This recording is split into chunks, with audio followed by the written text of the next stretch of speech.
আলহামদুলিল্লাহি রাব্বিল আলামিন। আসসালাতু ওয়াসসালামু আলা সাইয়্যিদিল আমবিয়াই ওয়াল মুরসালিন ওয়া আলা আলিহি ওয়াস সাহবি আজমাইন বিরহমাতিকা ইয়া আরহামার রাহিমিন। আলহামদুলিল্লাহ, সকল প্রশংসা সে আল্লাহ সুবহানাহু ওয়া তাআলার। আল্লাহ সুবহানাহু ওয়া তাআলার দরবারে লাখ কোটি শুকরিয়া। আলহামদুলিল্লাহ, রব্বানা লাকাল হামদ হামদান কাসীরান তাইয়িবান মুবারাকান ফীহি ইয়া রব্বি কামা ইয়ামবাগি লিজালালি ওয়াজহিকা ও আজিমে সুলতানিকা। আলহামদুলিল্লাহ, সম্মানিত দিনদরদি ভাইরা, পদ্মার অন্তরালের মা ও বোনেরা, আপনাদের প্রতি আন্তরিক মোবারকবাদ ও সালাম। আসসালামু আলাইকুম ওয়া রাহমাতুল্লাহি ওয়া বারাকাতুহু। সম্মানিত দিনে ভাইরা আমার, আজকের দিনে দেখেন, আমরা মুসলমানের ঘরে জন্ম নিয়েছি, মুসলমান আমরা, নামে মুসলমান হয়েছি, কিন্তু কাজের বেলায় আমরা মুসলমান হতে পারিনি। কেন? আমরা পথে ঘাটে চলতে গিয়ে অনেকে সালাম দেয়, কিন্তু সালামের দেয় ঠিকই, কিন্তু সালাম শুদ্ধ করে দিতে পারে না। সালাম দিতে হলে শুদ্ধ ভাষায় দিতে হবে, সালামটাও আমরা আজকে দিতে পারি না। অনেক স্কুল কলেজের বন্ধুদের সাথে সাক্ষাৎ হয়, কিন্তু স্কুল কলেজ বন্ধুর সাথে সাক্ষাৎ হলেও তারা শুদ্ধ ভাষায় সালাম দিতে পারে না। এই সালাম শুদ্ধ ভাষায় দিতে পারে একমাত্র শুধুমাত্র যারা আলিম ওলামা, মাদ্রাসায় লেখাপড়া করছে, এই শ্রেণীর মানুষ ছাড়া শুদ্ধ ভাষায় সালাম দিতে পারে না। অনেক মসজিদের থেকে আজানের ধ্বনি শোনা যায়, কিন্তু তাদের আজানের যে শব্দগুলা, উচ্চারণগুলা শুদ্ধ ভাষায় দিতে পারে না। কিন্তু আজানের ভাষাগুলো হতে হবে শুদ্ধ, সালামের ভাষা হতে হবে শুদ্ধ। অশুদ্ধ ভাষায় সালাম দিলে সালামের গুরুত্ব হবে না, সালামের মান বাড়বে না। সালাম দিলে সোয়াব হয়, কিন্তু সালাম যদি অশুদ্ধ ভাষায় দেওয়া হয় তাহলে সোয়াবের পরিবর্তে গুনায় পরিণত হয়। সম্মানিত দিনে ভাইরা আমার, সম্মানিত মা ও বোনেরা, আমাদের বোনেরাদেরকেও অনুরোধ করব, আমাদের ভাইদেরকেও অনুরোধ করব, অন্ততপক্ষে আমরা সালাম শুদ্ধ ভাষায় শিখে নিতে হবে। এখানে প্রশ্ন থাকতে পারে, কাদের কাছ থেকে সালাম শুদ্ধ ভাষায় শিখব? আপনার নিকটবর্তী যে আলেম আছে তাদের কাছ থেকে সালাম শুদ্ধ ভাষায় শিখে নেবেন।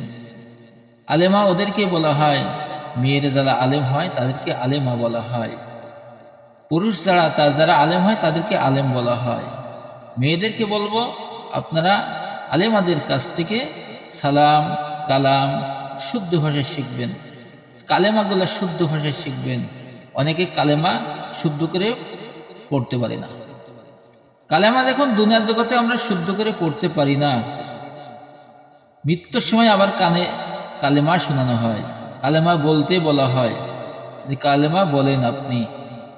আসলে দুনিয়ার জগৎ থেকে যতদিন পর্যন্ত তার হায়াত আল্লাহ সুবহানাহু ওয়া তাআলা দিয়েছিলেন, ততদিনের ভিতরে কালেমা শুদ্ধ শিখি নাই। মৃত্যুর সময় কালেমা শুদ্ধ কি করে বলতে পারবে না সে। এই জন্য আমাদের কালেমা শুদ্ধ ভাষায় শিখতে হবে, সালাম শুদ্ধ ভাষায় শিখতে হবে, কোরআন তেলাওয়াত শুদ্ধ ভাষায় শিখতে হবে। আপনি নামাজ পড়েন, আরেকজনে নামাজ পড়ে, আপনি অনেকে দেখা যায় সূরা ফাতিহা যদি বলতে বলা হয় তাহলে সূরা ফাতিহাও শুদ্ধ ভাষায় বলতে পারে না। সূরা ফাতিহার প্রথম উচ্চারণই শুদ্ধ করে বলার যোগ্যতা রাখে না। সম্মানিত দিনে ভাইরা আমার, দিনে বোনেরা আমার, যারা শুদ্ধ ভাষায় পড়তে পারে তাদের থেকে যে কোরআন শিখে নেবেন, হাদিস শিখে নেবেন, কিভাবে নামাজ পড়তে হবে, কিভাবে রোজা রাখতে হবে, কিভাবে নিজের জীবন, নিজের যৌবন ধরিয়ে রাখতে হবে, কিভাবে আমরা দুনিয়ার জগতে পাপকাজগুলা বর্জন করতে পারবো, নিকাজগুলা আমরা আঁকড়িয়ে ধরতে পারবো, সেই কাজগুলাই আমাদেরকে করতে হবে। কেন?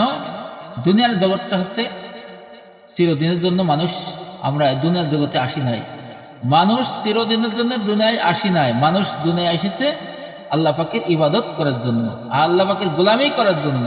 এই গোলাম ইবাদত আল্লাহ রাব্বুল আলামিনের হুকুম অনুসারেই করতে হবে।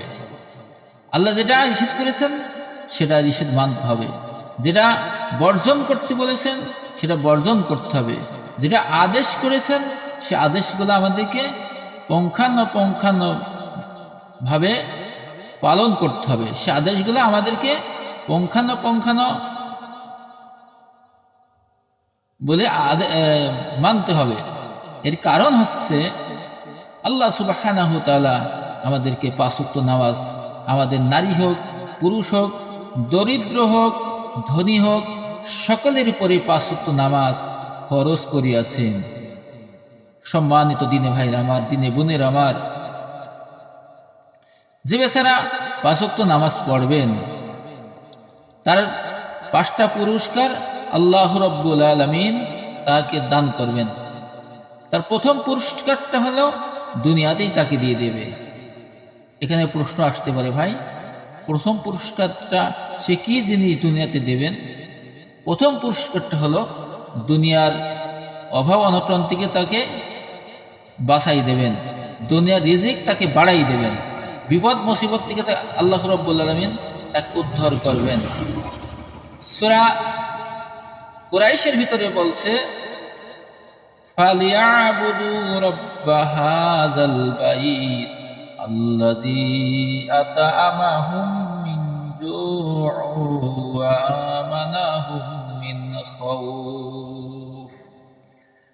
ক্ষুধা লাগলে খাদ্য দেবে, বিপদ আর মুসিবত আসলে আল্লাহ রাব্বুল আলামিন তাকে নিরাপত্তা দিয়ে দিবেন। আল্লাহ বলছে, আমি ক্ষুধা লেগেছে তোমাকে বান্দা, আমি তোমার ক্ষুধা লাগলে সেই ক্ষুধার ব্যবস্থা আমি আল্লাহ সুবহানাহু ওয়া তাআলা করে দেব। পৃথিবীর জগতে যত প্রকারের বিপদ আর মুসিবত আসুক না কেন, সকল বিপদ আর মুসিবত থেকে আমি আল্লাহ সুবহানাহু ওয়া তাআলা তোমাকে মুক্তি দিয়ে দেব। সুবহানাল্লাহ, সুবহানাল্লাহ। যে আল্লাহ সুবহানাহু ওয়া তাআলা বিপদ আর মুসিবত থেকে মুক্তি দেবে, রিজিকের অভাব অনটন সে দূর করে দেবেন, সে আল্লাহর ইবাদত কেন করব না? সে আল্লাহর হুকুম কেন আমরা পালন করব না? রে ভাই, কেন আমরা পালন করব না? 5 ওয়াক্ত নামাজ পড়তে তো কষ্ট হওয়ার কথা না। আমরা চৈত্র বৈশাখ মাসের রৌদ্রের ভিতরেও দেখা যায় যে আমরা দুনিয়ার জগতে পরিশ্রম করতে করতে মাথার ঘামগুলা পা পর্যন্ত গড়িয়ে যায়। ও দিনে ভাইরা আমার, 5 ওয়াক্ত নামাজ পড়তে গিয়ে তাই হয়।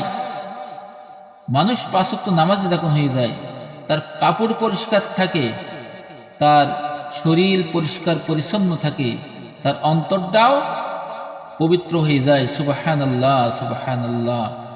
তার অন্তরটা অনেক পাতলা পাতলা মনে হয়ে যায়। সম্মানিত দিনে ভাই, 5 ওয়াক্ত নামাজ পড়েই দেখেন না কেন আপনারা? দেখেন, এমন একটা সময় আমাদের জীবনে ছিল, আমরা দুনিয়ার মুখী চোখে দেখি নাই। আল্লাহ সুবহানাহু ওয়া তাআলা আমাদেরকে দুনিয়ায় পাঠিয়ে দিয়েছেন মায়ের পেট থেকে। আবার মায়ের পেটের থেকে যখন দুনিয়ায় আসলাম, একেবারেই ছোট্ট, একেবারেই গেদা, আমরা শুধু কান্না ছাড়া আমাদের কোনো উপায় ছিল না। আল্লাহ সুবহানাহু ওয়া তাআলা এই কান্না করতে করতে দিনের পরে দিন গেল, রাতের পরে রাত গেল, এইভাবে আল্লাহ সুবহানাহু ওয়া তাআলা আমাদেরকে বড় করে তুলেছেন। বড় হয়েছে, আমাদের উপরে 5 ওয়াক্ত নামাজ ফরজ হয়ে গেছে।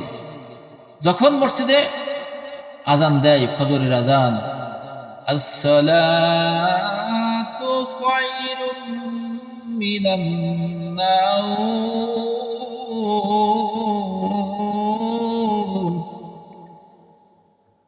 হে আল্লাহর বান্দা, তোমার ঘুম থেকে নামাজ উঠতো। কি হলো? কি বলা হলো? তোমার ঘুম থেকে নামাজ পড়তো, তুমি এখনো ঘুমিয়ে আসো কেন? আল্লাহ পাকের ডাকে সাড়া দাও, ঘুম থেকে উঠিয়া পড়ুন, ঘুম থেকে উঠিয়া বলুন আলহামদুলিল্লাহিল্লাযী আহিয়ানা বা'দা মা আমাতানা ওয়া ইলাইহিন নুশুর। আল্লাহ সুবহানাহু ওয়া তাআলা খুশি হয়ে যাবেন, যেহেতু আল্লাহ রাব্বুল আলামিন ঘুম থেকে জাগ্রত করে দিয়েছেন। জাগ্রত হয়ে আল্লাহ পাকের দরবারে শুকরিয়া আদায় করে নিয়েছেন। এবার মসজিদে প্রবেশ করুন। ঠান্ডার দিনে হোক, গরমের দিনে হোক, আপনি ওযু বানাইছেন, এক কদম দু কদম করে হাঁটছেন, মসজিদের দিকে রওনা দিয়েছেন। প্রতি কদমে কদমে আল্লাহ সুবহানাহু ওয়া তাআলা তোমার 10টা করে নেকি তোমার আমলনামায় দিয়ে দিয়েছেন। সুবহানাল্লাহ। শুধু তাই নয়, অতীত জীবনে যে গুনাহি করেছো, গুনার কাজ করেছো, সেই গুনার খাতাতে অতীতের গুনাহগুলা মোচন হয়ে যাচ্ছে। সুবহানাল্লাহ। কেন ভাই নামাজ পড়বো না? অতীতের গুনাহগুলা মোচন হয়ে যাচ্ছে। যত কদম দিয়ে মসজিদ পর্যন্ত যাবেন, জামাতে নামাজ পড়ার জন্য অপেক্ষা করবেন, তত সওয়াব তোমার আপনার আমলনামায় লেখা হয়ে যাবে। সুবহানাল্লাহ। মসজিদে প্রবেশ করেছেন, মুয়াজ্জিন সাহেব অথবা খতিব সাহেব মসজিদের ভিতরে উপস্থিত আছে। মসজিদে ঢোকার পরেই দেখছেন তারা বসে আছে, নামাজে নাই, কোনো আমলে নাই, বসে আছে। তখন কি করবেন? সালাম দেবেন, আসসালামু আলাইকুম ওয়া রাহমাতুল্লাহি ওয়া বারাকাতুহু। এখন মসজিদের ভিতরে যারা থাকবে তারা জবাব দেবে ওয়া আলাইকুমুস সালাম ওয়া রাহমাতুল্লাহি ওয়া বারাকাতুহু।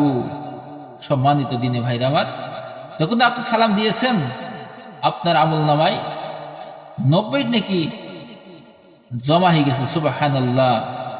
আপনার সালামের জবাব যারা দিল, তাদের আমলনামায় 10 নেকি জমা হয়ে গেছে। সুবহানাল্লাহ।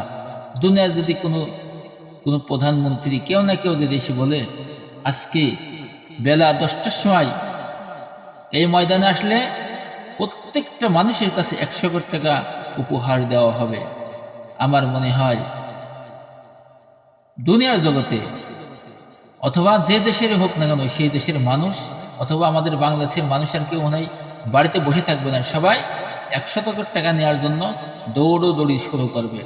কিন্তু আল্লাহ সুবহানাহু ওয়া তাআলা ফজরের সালাতে যদি এরকম যায়, জোহরের সালাতে যদি এরকম যায়, আসরের সালাতে যদি এরকম হাঁটতে হাঁটতে কদম ফেলতে ফেলতে মসজিদে যায়, মাগরিবের সালাতে মানুষ যদি যায় মসজিদে, এরকম আল্লাহ প্রতি কদমে কদমে 10টা করে নেকি তার আমলনামায় দিয়ে দেবেন। ঈশার সালাতের সময় হয়ে গেছে, এখন চারটি খাওয়া হয়েছে, খুবই অলসতা লাগছে। এইবার যত অলসতাই হোক না কেন, যত অলসতাই লাগুক না কেন, সারাদিন করে পরিশ্রম করার শরীর, অলসতা লাগাই স্বাভাবিক, লাগতেই পারে। এখন যদি আপনি ঈশার নামাজের সময় মসজিদে গিয়েছেন, মসজিদে আজান হয়ে গেছে, মসজিদের মুয়াজ্জিন সাহেব বসে আছে, সুযোগ দেননি আপনি ওয়ালের আড়াল হয়ে তার মুখোমুখি হয়ে সালাম দিয়েছেন, আসসালামু আলাইকুম ওয়া রাহমাতুল্লাহি ওয়া বারাকাতুহু। তার জবাব পেয়ে গেলেন ওয়া আলাইকুমুস সালাম ওয়া রাহমাতুল্লাহি ওয়া বারাকাতুহু। সম্মানিত দিনী ভাইরা আমার, আপনি প্রথম সালাম দিয়েছেন, 90 নাকি আপনার আমলনামায় লেখা হয়ে গেছে। সালামের জবাব যে দিনের 10 নাকি তার আমলনামায় লেখা হয়েছেন। সুবহানাল্লাহ, সুবহানাল্লাহ। আপনি রাস্তা দিয়ে হাঁটছেন, অপরিচিত একটা জায়গা, একজন মানুষ রাস্তার মোড়ে দাঁড়িয়ে আছে। 3 রাস্তার মোড়, ডানে এক রাস্তা, বামে এক রাস্তা, সোজা এক রাস্তা, 4 রাস্তার মোড়। আর আপনি একটা রাস্তা দিয়ে আসতেছেন। এবারে আপনি আপনার বন্ধুর বাড়ি যাবেন না, যেখানে যান না কেন, রাস্তায় দাঁড়িয়ে আছে একজন ভদ্র মানুষ। এখন এই ভদ্র মানুষের সাথে আপনি কি বলবেন? প্রথম অবস্থায় কি বলবেন বলেন? প্রথম তার সাথে কি বলে সাক্ষাৎ ঘটবে? সাক্ষাৎ করতে হবে, তার সাথে সর্বপ্রথম সাক্ষাৎ করবেন, তাকে দেখার সাথে সাথে সালাম দিয়ে দেবেন, আসসালামু আলাইকুম ওয়া রাহমাতুল্লাহি ওয়া বারাকাতুহু। আল্লাহ পাকের পক্ষ থেকে তোমার উপরে শান্তি বর্ষিত হোক। বেচারা এই কথাটা বলা হলো। বেচারা দাঁড়িয়ে থাকা বেচারা বলবে ওয়ালাইকুম আসসালাম ওয়া রাহমাতুল্লাহি ওয়া বারাকাতুহু, আল্লাহ পাকের পক্ষ থেকে তোমার উপরও শান্তি বর্ষিত হোক। কত সুন্দর দোয়া দেখেন। ইচ্ছে উত্তম দোয়া দুনিয়ার জগতের কিছু আছে? ইচ্ছেই তো উত্তম দোয়া আর দুনিয়ার জগতে কিছু আছে ভাই? কিছুই নেই। নারীরা নারীদের দিকে সালাম দেবে, যুবক নারীরা যারা অল্প বয়স তারা একজন বান্ধবী আরেকজন বান্ধবীকে দেখে সালাম দেবে, আর বৃদ্ধ যাদের বয়স অনেক হয়ে গেছে তাদেরকে দেখেও মেয়েরা সালাম দেবে, পুরুষরা পুরুষদেরকে দেখে সালাম দেবে। সর্বপ্রথম সাক্ষাৎ হয়ে গেল। সম্মানিত দিনে ভাইরা আমার, এবারে আপনার কথা বলেন, ভাই আমি তো অমুক দেশে যাব, অমুক জায়গায় যাব, কোন রাস্তায় যাব? বেচারা দেখেই দেবে যে ডানি রাস্তায় চলে যাও। বেচারা ডানি রাস্তায় চলতেছে যখন বন্ধুর বাসায় কাছাকাছি পৌঁছাই গিয়েছেন, এখন তো মোবাইলের যুগ, মোবাইল শো করলেই বোঝা যায় যে বন্ধুর বাড়িটা কোন জায়গা। এখন বন্ধুর বাড়ি এখনো যাওয়া হয়নি, কিন্তু মোবাইলের ম্যাপ ধরে চলে গেছে বন্ধুর বাড়ির কাছে। এখন আজকাবি বন্ধুর বাড়িতে কি করে ঢুকবে? কোনোদিন বন্ধুর বাসায় আসা হয়নি। এখন বন্ধুর মায়ের সাথে দেখা, বন্ধুর মা গেটের সামনে দাঁড়িয়ে আছে কোনো না কোনো এক কাজে। খালাম্মাকে দেখে সালাম দেওয়া হলো, আসসালামু আলাইকুম ওয়া রাহমাতুল্লাহি ওয়া বারাকাতুহু। খালাম্মা জবাব দিল ওয়ালাইকুম আসসালাম ওয়া রাহমাতুল্লাহি ওয়া বারাকাতুহু। কে বাবা তুমি? তোমার বাড়ি কোথায়? কার বাসায় যাবা? তখন তার বন্ধুর নাম বলা হলো, অমকের সন্তান অমক, আমাকে তো আসতে বলেছে। তখন বলবে বাবা সেই তো আমার সন্তান, তোমার নাম কি আব্দুর রহমান? তখন বলবে হ্যাঁ মা, হ্যাঁ খালাম্মা, এটা আমার নাম আব্দুর রহমান। আসো বাবা আসো, আমার সন্তান বাড়ির ভিতরেই আছে, আসো। খালাম্মার সাথে সালাম বিনিময় হলো। বাড়ির ভিতরে প্রবেশ করলে বন্ধুর সাথে সাক্ষাৎ হলো। কি বলবেন? বন্ধুর সাথে প্রথম সাক্ষাৎ হলো, মোবাইলে কথা হয়েছে বন্ধুর সাথে, বান্ধবীর সাথে না ভাই। বান্ধবীর সাথে এরকম মোবাইলে কথা হয়ে বান্ধবীর বাড়ি যাওয়ার বিধান নেই, এটা হারাম। হারাম লিলিশন, এটা এ কাজ করা যাবে না। বন্ধুর সাথে সম্পর্ক হয়েছে মোবাইলে, বন্ধুর বাসায় যাও, কিন্তু বান্ধবীর সাথে যদি মোবাইলে কখনো সাক্ষাৎ ঘটে, বান্ধবীর বাড়ি যাওয়ার পরিকল্পনা নিয়ে না। সম্মানিত দিনে ভাইরা আমার, বন্ধুর সাথে আদান প্রদান হলো, খাওয়া দাওয়া হলো, বন্ধুর সাথে বেড়ালে ঘুরলে ফিরলে, অপরিচিত মানুষ দেখলে তাকে সালাম দিলেন, তার সাথে কথাবার্তা বললেন, ফিরলেন, আসলেন। আর দুনিয়ার জগতে বন্ধুকে সাথে করে নামাজে এমন বন্ধু বানাবেন, সেই বন্ধু যেন নামাজি হয়। সম্মানিত দিনে ভাইরা আমার, দিনে বোনেরা আমার, ও আমার বোন, এমন মানুষের সাথে বান্ধবী সম্পর্ক রাখবেন, সেই বান্ধবীরা যেন নামাজি হয়। আর তুমি এমন নামাজি, এমন একটা বান্ধবীর সাথে মিশো না যে সেই বান্ধবীর সাথে মিশেই তোমার নামাজ, তোমার কালাম, তোমার ইবাদত, তোমার তাহাজ্জুদ সবকিছু নষ্ট না হয়ে যায়। এরকম বান্ধবীর সাথে তুমি মিশবো না। বন্ধুদেরকেও বলবো, আমার বন্ধুরা, এমন বন্ধুদের সাথে মিশো না যেই বন্ধুদের সাথে মিশলে আপনার নামাজ, আপনার কালাম, আপনার রোজা, আপনার সিয়াম, যা কিছু আছে সব কিছু নষ্ট হয়ে যাবে। এরকম বন্ধুদের সাথেও সম্পর্ক রেখো না। এরকম বন্ধুর সাথে সম্পর্ক রাখলে আস্তে আস্তে দিনে দিনে নিজের সব কিছু ধ্বংস হয়ে যাবে, নষ্ট হয়ে যাবে, নোংরামি হয়ে যাবে, অপরিষ্কার হবে, অপবিত্র হয়ে যাবে। ও আমার দিনে ভাইরা আমার, যে কথা বলেছিলাম যে নামাজ সকল ফায়সা কাজ থেকে আবার হিফাজত করেন। আপনি একটা মানুষ নামাজি হয়ে গিয়েছেন, 5 ওয়াক্ত নামাজি, সমাজের মানুষ জানে যে আপনি 5 ওয়াক্ত নামাজ হয়ে গেছেন। এবার আপনি একটা খারাপ কাজ করতে গেলে আপনার বিবেকে বাধা সৃষ্টি হয়ে যাবে। যাহারি আমি 5 ওয়াক্ত নামাজ পড়ি, ঠান্ডা রাত্রে শীতের ঠান্ডা পানি দিয়ে ওযু বানিয়ে নামাজ পড়ি, রমজান মাস আসলে রোজা রাখি, মাঝে মধ্যে মসজিদে আজানও দিই, আমার দ্বারা যদি সেই কাজটা হয়ে যায়, তাহলে মানুষে দেখলেই বা কি বলবে? আর আমার মালিকের কাছে তো সব কিছুর জবাব দিতে হবে। যে মালিক আমাকে দুনিয়ায় পাঠিয়ে দিয়েছেন, প্রত্যেকটা মুহূর্ত প্রত্যেকটা কথারই জবাব আমার মালিকের কাছেই তো দিতে হবে।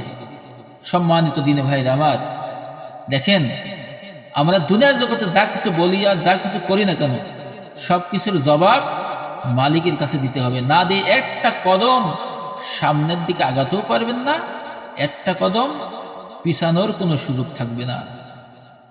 সম্মানিত দিনে ভাইরা আমার, আমরা এমন হব না যে আমাদের দুনিয়ার জগতে আমরা নাফরমানি করি কবরে যাব, আর এই কবরে যাওয়ার নাফরমানি করার কারণেই আমাকে জাহান্নামে জ্বলতে হবে। সম্মানিত দিনে ভাইরা আমার, জাহান্নামের আগুন থেকে আল্লাহর কাছে ক্ষমা চাইতে হবে।